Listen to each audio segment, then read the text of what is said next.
No big deal.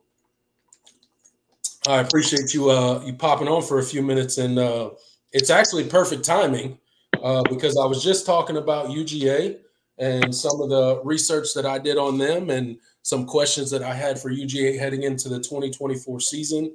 So it's kind of perfect timing that you showed up. So I appreciate you showing up. If your questions are about the defensive line, then I don't have the answers. Well, that was one of my questions.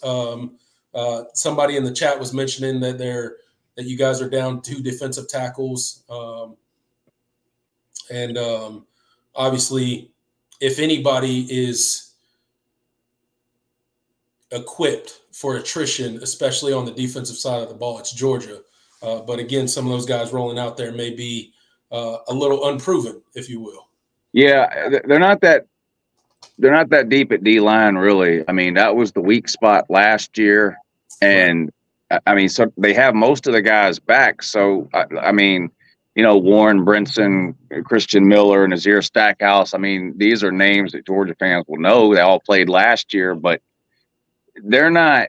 I mean, they're not bad players. I mean, they would play just about anywhere, but they're not up to the level that we had maybe in the 2 or 3 years prior with guys like Jordan Davis and Jalen Carter and the Walker kid that went number 1 overall. I mean, so I don't know. I mean, it's probably the weak spot if there is one on that defense. But good thing Clemson's offensive line is garbage. Well, yeah, that's what I was about to say. If you're a Clemson fan looking for a silver lining heading into week 1 against Georgia, they don't have the same defensive line that rolled out there and absolutely abused the Clemson offensive line that night in Charlotte. So. No, nowhere near. Now they've got some young guys like everybody does, and you never really know. I mean, yeah, they're highly rated and highly recruited and all that, but until they play, you don't really know. So, and they're not going to start. It's going to be the same rotation of those 2 or 3 guys that I mentioned earlier. Maybe the young guys play a little, and maybe they end up being really good. But again, until you see them do it, it's hard to have all that much faith or confidence in it, especially first-year guys. And they didn't really get anybody out of the portal, to help them out there. So I don't know about the Clemson game in particular. I was kind of joking earlier about y'all's O-line being garbage, but I mean, it's not the strength of your team. I mean, it's not where it used to be. But some other places down the road is where Georgia's defensive line. I mean, that's what cost Georgia last year was defensive. I mean, Alabama pushed us around on roller skate. It was embarrassing. Right. Yeah. It was bad. In that SEC championship game. Yeah. Yeah. I mean, you lose a game by 3 points or whatever it was. There's 10 different things you can point to and say, well, if this would have happened or that or this and that. But like one obvious thing was just we completely outmatched Georgia's defensive line was. And like I said, it's those same guys back this year. So, yeah, they got another year of experience. But no matter how much those guys play, they're never going to be Jalen Carter or Jordan Davis. It's not going to happen. I mean, those 2 guys were freaks.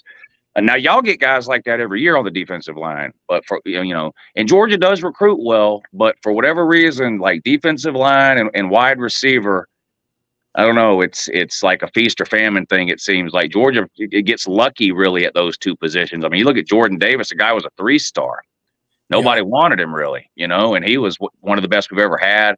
Wide receiver, Ladd McConkey, 3-star. Nobody wanted him. Even Brock Bowers, like. He was a 4-star, but there weren't 25 teams lined up outside Brock Bowers' door to recruit him. Now it was the COVID year, so it was a little weird, his recruitment.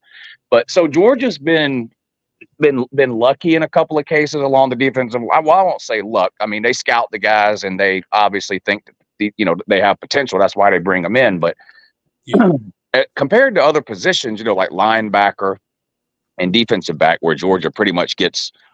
It seems like whoever they want out of every single recruiting cycle. Defensive line and wide receiver are the 2 areas where they kind of lag behind when it comes to recruiting against some of the big boys. Yeah, so I mean, those were some of the questions that I was going to ask you um, coming on the show is just, kind of, how is Georgia's offseason been? Every team kind of does the transformation in the summer, and, we're basically fresh out of fall camp. They're just getting into, Clemson's getting into Georgia prep. Georgia's full swing into Clemson prep. So where are you guys at from an injury standpoint heading out of fall camp? Everybody knows there's always some untimely injuries in fall camp, and kind of what are the big question marks heading out of fall camp, at least from your perspective as a Georgia fan? Yeah. A couple of nagging injuries with some players, but Georgia's had a pretty good off-season, fall camp, whatever you want to call it, on the injury front. Nothing major. There's a guy with turf toe here, and a guy with rehabbing an Achilles there or whatever, but nothing serious, nothing major, no knee injuries, nothing that's going to keep anybody out all year, that kind of thing. There's a defensive lineman, one of the younger guys, probably would have been a rotational guy this year. He may not play the first week or so. Our center is kind of up in the air. I'm not sure how Dabo and Clemson handle the practices, but Kirby treats it like it's some kind of government secret, like they're building a stealth bomber. It's ridiculous the way. Don't even get me started on all that. But anyway, so nobody gets to see the practices. Some of the media gets to see like the first 5 minutes of like 3 practices all off season. Yeah. And so our starting center has not been practicing. Our right guard has moved to center, Tate Ratledge, and has been taking snaps with the ones at center. But Kirby doesn't do the injury update deal. It doesn't matter whether a kid's in a coma or a kid has a cold. He's day to day. That's all Kirby's going to tell you. That's it. Same thing with the suspensions, by the way. I heard you talking a little bit about that when I first clicked on. He's not going to tell you, or me, or anyone else. If anybody's suspended, then they're just not going to play in the Clemson game, and you won't know until it's like halfway through the game, and you're like, "Where's ETN?" Oh, I guess he's suspended. Like they don't publicize any of that. I think it's stupid, but they treat everything like it's top secret classified. Whatever. But but the injuries have been okay. The injuries have been. We've definitely had worse off seasons when it comes to injuries than we have this one. We're pretty healthy, probably as healthy as any team could possibly be. Heading into the season, there's just some guys with some nagging stuff that may keep them out for a little while, but so far nothing major. Yeah, absolutely. And believe me, as a Clemson fan, I can share in your frustration of them acting like it's the nuclear launch codes to the country. Yeah. When it comes to, because Dabo runs his program very similarly. Yeah. As far as the media coverage goes, it's the same thing. They get like 3 practices in spring or in fall ball, and they get to watch like the first period of practice or whatever, which is probably nothing. It's probably like stretching and, everybody high-fiving each other or something. There's no real insight there. And then the same thing when it comes to the day. I mean, you mentioned the day-to-day stuff. It's so frustrating because we were doing kind of a recap last week's show about Clemson's injuries heading into the 2024 season. The only injuries that he'll ever tell you about is if they're gone for the season. Yep, that Kirby too. Yep, same thing.